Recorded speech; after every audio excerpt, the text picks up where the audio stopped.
Msikilizaji, natumai ubuheri wa afya, na hii leo ikiwa ni tarehe 27 mwaka wa 2026.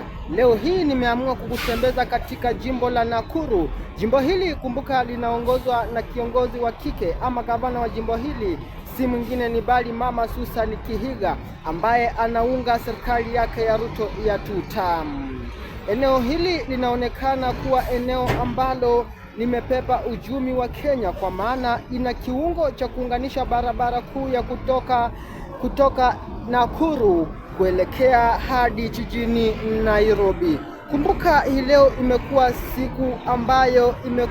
siku ambayo si ya kawaida, kwa maana kuna msongamano mkubwa wa magari hasa yanayotoka katika upande wa Nakuru.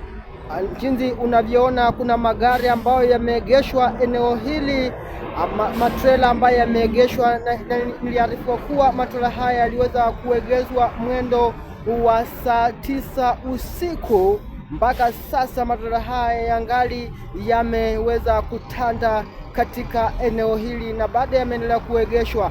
Sasa usafiri unatitimia kidogo, ni bali tu madriver wale machajari ndio wanajaribu kupenyeza ili waweze kusonga, maana hali hii imewadhiri uchumi sana wa jimbo hili ya kaunti ya Nakuru. Bila shaka si mwingine, mimi niite mtoto wa Matere, ama ukipenda on my YouTube channel Johannes Kisembe wa Matere, chinzi munavyoona. Asanteni.